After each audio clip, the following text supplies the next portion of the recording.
everybody, and welcome back to the dumbest hobby channel on all of YouTube, Pit Staying Hobbies. We got some new props because we just got back from the UK, and I got all sorts of fun souvenirs and a case of COVID. So if there's some coughing or throat clearing during this video, it is the coof. I'm taking some thing the doctor gave me to help me get better quicker, but either way, we came home to a pleasant surprise of another shipment of the 66 Batmobile from Fanhome. Ooh. So this is, looks like 33 through, I think, 38. Yes. Excellent. Ooh, and one of our free gifts. Click the links below, and you can get your own 66 Batmobile. It's actually a very nice mug, but yeah, click below, take you to Fanhome, and if you use my link, it doesn't make me any money, but they know. I don't know how, but they know. So there we go. That's actually, I'm not a coffee mug person. Like, I was just in London. Every place was selling mugs. I'm like, I don't need no stupid mug. I want a sticker. Nobody sells stickers there. But they all say, oh, everybody's always asking for stickers. Duh. Because we want stickers. But yeah, the mug is quite nice. Put that down over here. And get this. I might just keep it in the box, actually. Because I don't drink coffee. I don't really drink hot tea either. I really only drink iced tea. I used to drink coffee, a decent amount of it. But I became oversensitive to caffeine. How in the heck did they get this in the damn box? Oh, because it was in sideways. Duh. I didn't say dumbest channel for no reason. Yeah, I became hypersensitive to coffee caffeine, and I was like Red Bull, same thing, too much. For some reason, iced tea, I'm okay.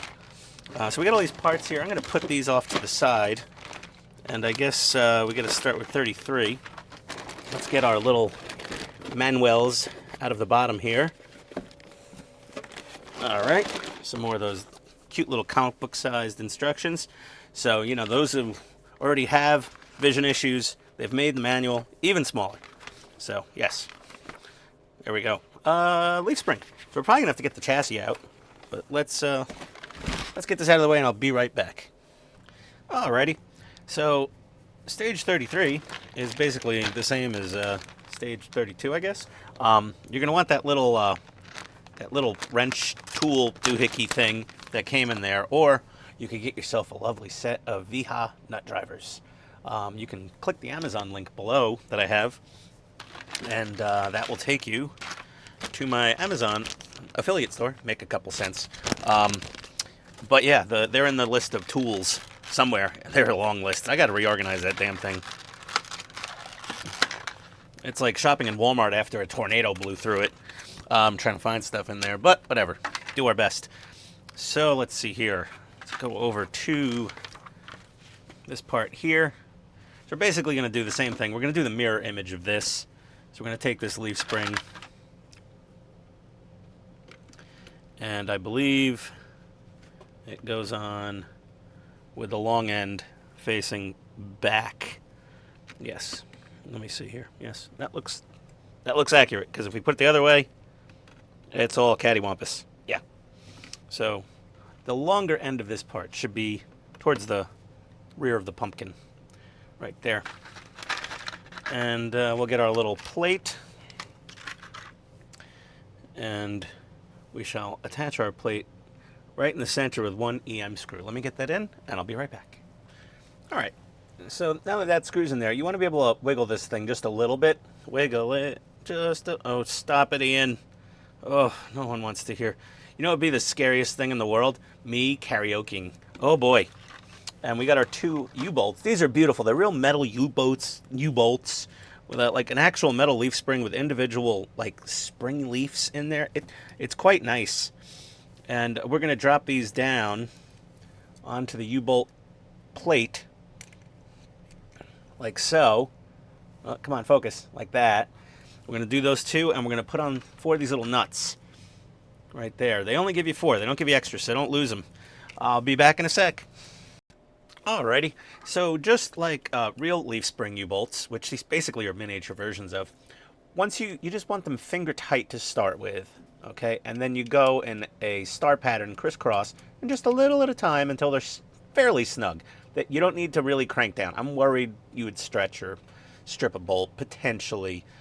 This is a scale model, not a real car. And then we got to get the little shock on there. That's going to be this little fella, which is also metal. This thing's got a lot of metal in it. It's very nice. It should be a pretty stout suspension, all that metal. We're gonna take an EM screw. We're gonna get that screwed right into there. Okay, 1 second. Alrighty, so that's on there, just tight enough that you can still wibble wobble it. And we're gonna break out stage 34 here. Some more suspension bits. There we go. Very nice. Okay, garbage can is getting pretty full. Oh. There we go. So we do have spring hangers, it looks like. So we got a left and a right. Let's open up. There we go. So left is 34A. So this one is left. So we're going to put this one right here, and we're going to drive through a very long AJM screw, okay, from the outside. So 1 second, please. Then we're going to do the same thing on the other side. So 1 sec. Alrighty, so now we're going to get this little, the rear shackle mounted. This is the weirdest looking spring shackle I've ever seen, but, you know, this was based on a quite unique concept car. So what we do is we just kind of line it up just like that. And we're going to take one of these little U-bolts and slide her right in there. Push that through like so. Then we're going to take one of these little fiddly metal plates and we're going to put that on there like that. And then we're going to take two of these little nuts and tighten those down, but make sure it can still move a bit because the rear shackle is supposed to articulate. So give me a second, I'll be right back and we'll show you the finished results. Alrighty, well, we got those little fellas on there, and you want them to still, you know, move a little. They'll loosen up themselves, and we got to put the chassis here upside down.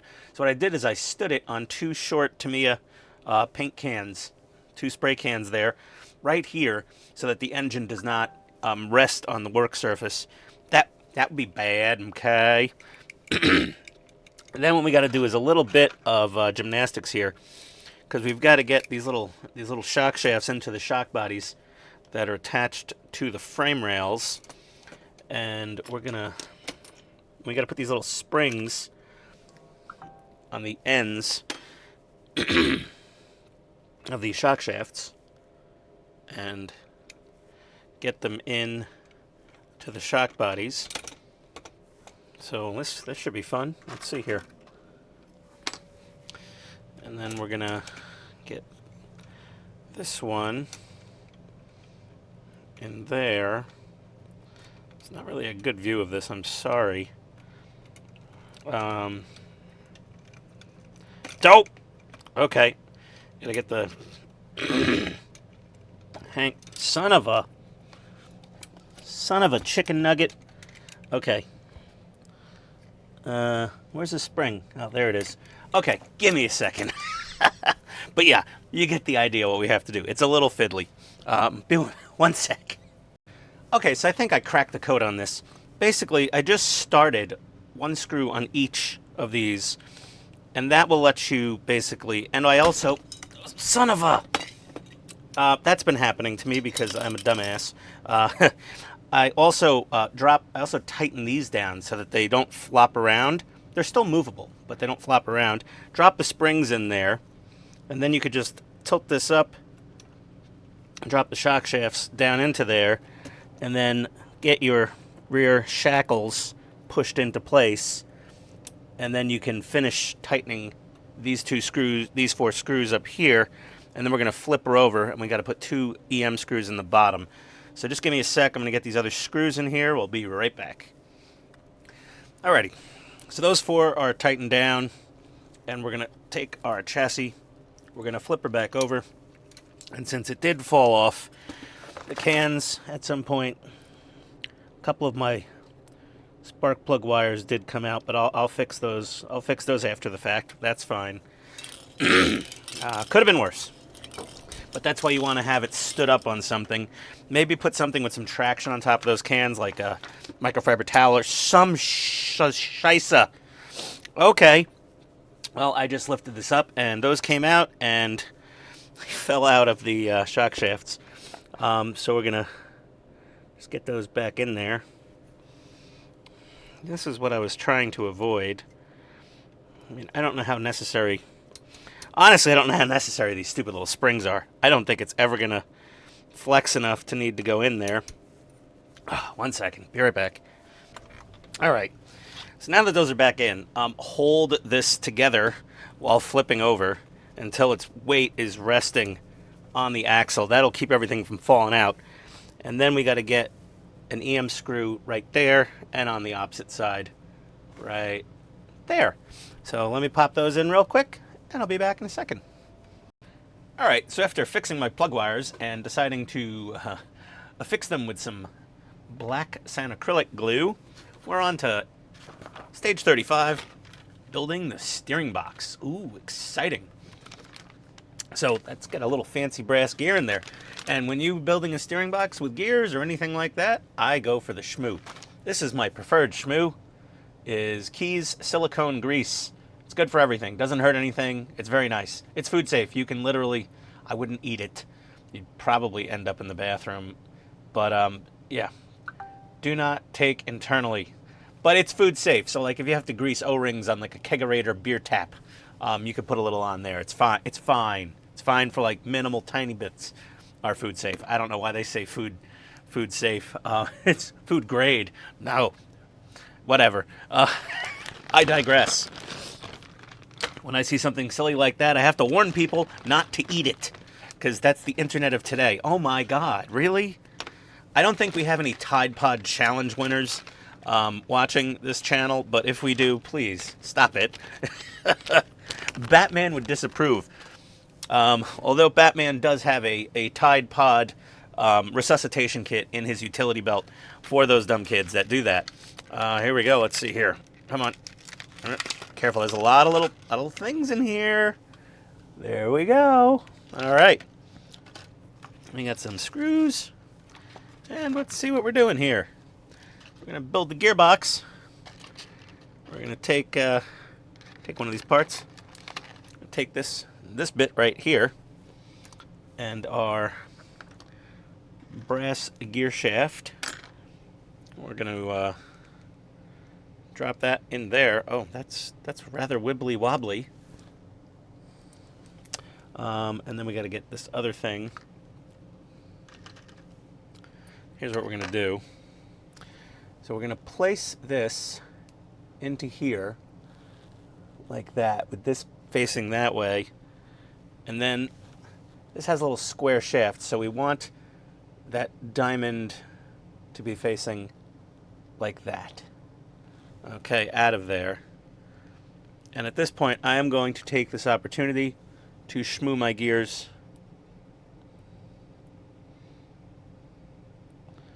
There we go. Got a decent shmooing.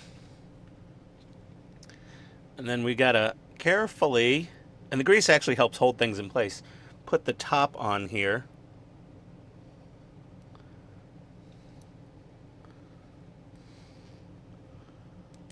Like so. Okay. And squeeze that together, and then get 2 AM screws in the bottom there. One moment, please. Alrighty. So there are our last 2 parts. There's our little U-joint and our steering shaft coupler. So we're gonna firstly, now there's a big end and a skinny end. Let's see here. Does it matter? They're both about the same. Yeah. So we're gonna shove that in there, and then a screw on the top and a screw on the bottom, a ZM screw. Little itty bitty. Oh, no, don't go. Oh, my God. Almost lost it. I'm going to get that screwed in, and I'll be right back. Oakley dokley, we got those 2 little screws in there. We're going to take this shaft now and put it over the U-joint and get 2 more screws in there, ZMs as well. It's a little fiddly, but it's not that difficult. Don't forget to dip your screw in the schmoo. Be right back. Alrighty, so that's screwed on there. We want to make sure after you tighten it down, you can still move things properly. Honestly, these things weigh so much. You're very rarely going to steer the wheels side to side while the car is sitting on its wheels. The gear is very robust in this. There's a lot of metal. That being said, I would still be concerned. So like if you do want to steer it, like lift it up a little, lift the front wheels up off the ground before you try to steer it, and you can see it works. That little guy, see? Look at that. Look at it go. Okay, so that's our schmoo helps with that. And we want to make sure that we have it angled like that. So you're going to have that facing up and down, and you're going to have that diamond pattern like that. Pardon the chewed up thumb. It happens. Mostly just to me. So then we're going to put this down on the chassis right here on these 2 bosses. Okay, and get a couple of AM screws on there to bolt that down, and that will be almost the end of the issue. So give me a sec. Okay, so that's bolted in, screwed in, and now what we're going to do is take this little steering arm and drop it onto this brass output shaft, and we're going to wiggle that. There we go. And I think it's on there now. Is it on there? It's good. We got it. What did I just drop? What fell? I have no idea. Hope it wasn't important, because I can't find it now. And we're going to test the steering here.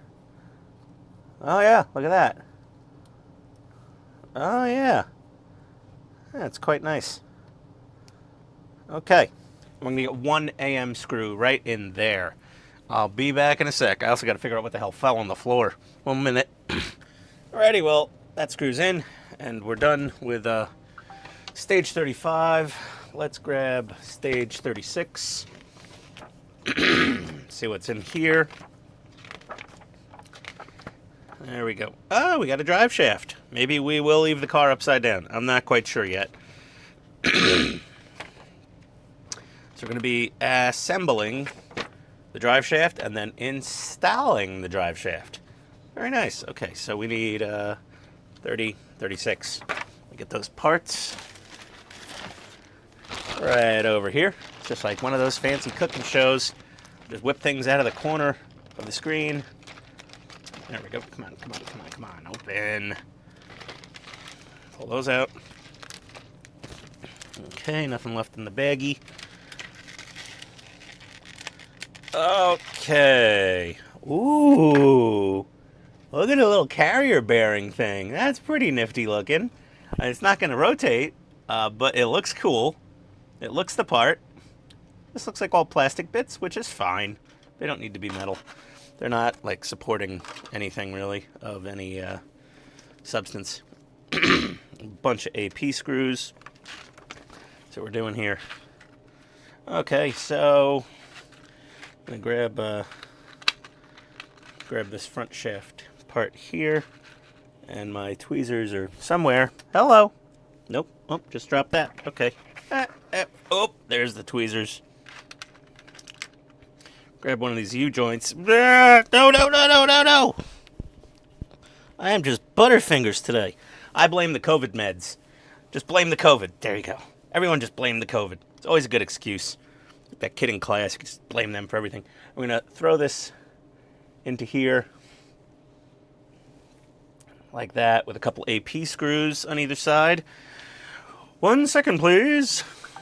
Well, actually, and then we're going to also, hold on, just so we can get this over with now, we're also going to throw this onto there with a couple AP screws, so just 1 sec. No fun watching me screw things in.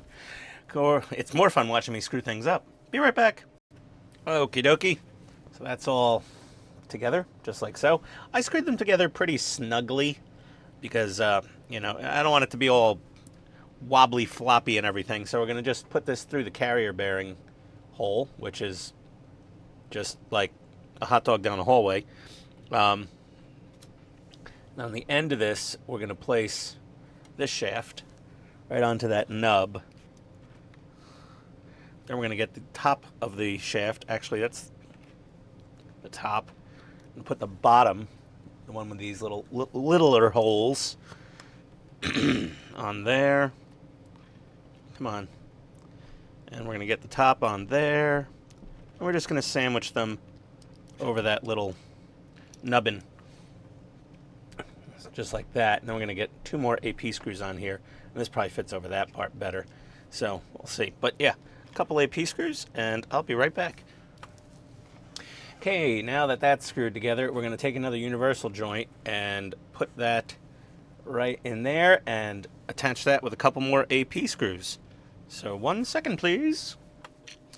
Alrighty, well that little U-joint's in there.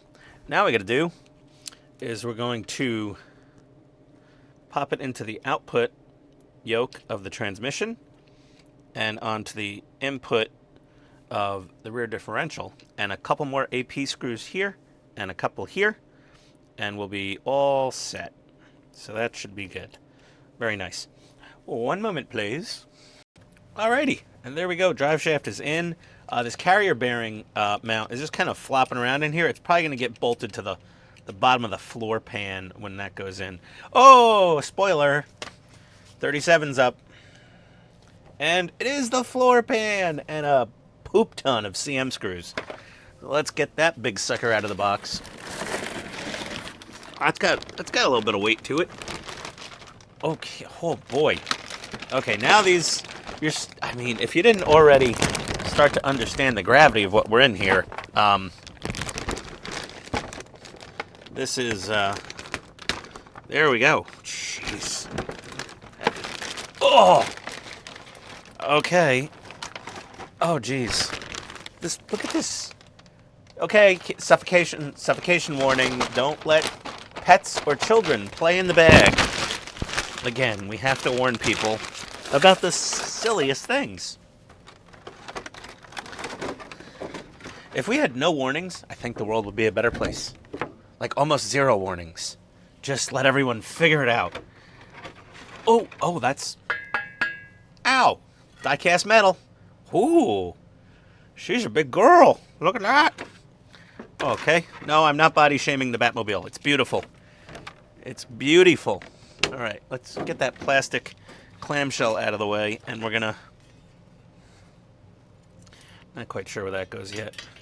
We got to get the drive shaft above the floor pan, and oh, she just fits in there lovely. So now we've got to get... I'm not even going to start pointing it out because it's a waste of time. That many CM screws in all those holes. So, okay, don't forget your shmoo. I'll be back in a sec for you. A couple minutes for me. So that was a nice, fairly easy stage actually. But this thing, yeah, like the chassis had a little bit of flex to it before, as all open frame rail chassis did back in the day. But now it's nice and stiff. Stiffened up a lot with that. Now we have 38. So let's see what we're doing with this. Go through this. Catwoman looks... Ow! Boy, calm down, Catwoman. Oh no, Robin's dead again. How many times did he die? Oh my god. Okay. So, yes. Okay, this is going to fill this gaping hole in the floor pan. And then, yes, we're going to bolt the carrier bearing to it from underneath afterwards. Let's get this out. A little anticlimactic, but this is the last stage of this pack of parts. So I'm honestly very happy with this Batmobile so far. It's going together really well. Everything's. I hate spark plug wires, but other than that, I really hate all the tubes and hoses and everything. But you know, they make it look more realistic. So this piece is plastic, which is fine because you get this giant chunk of metal anyway.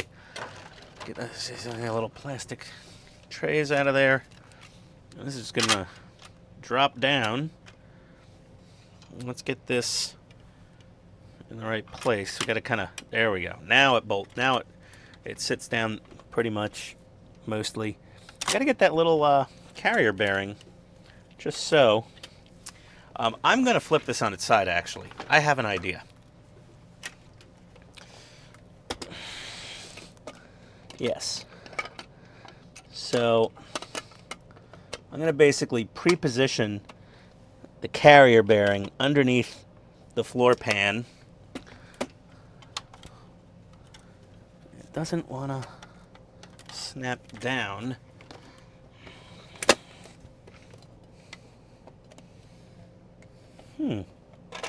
Oh, the carrier bearing needs to be curvy side up. And then we can align it with the floor pan. There we go. Perfect. All right.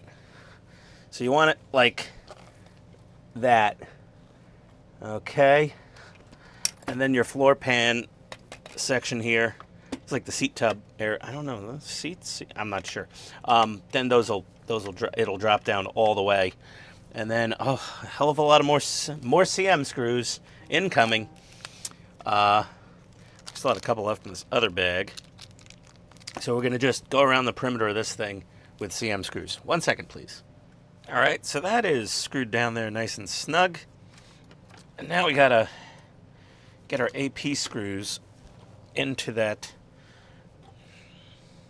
carrier bearing bracket holder. So we don't have to fully flip the car over.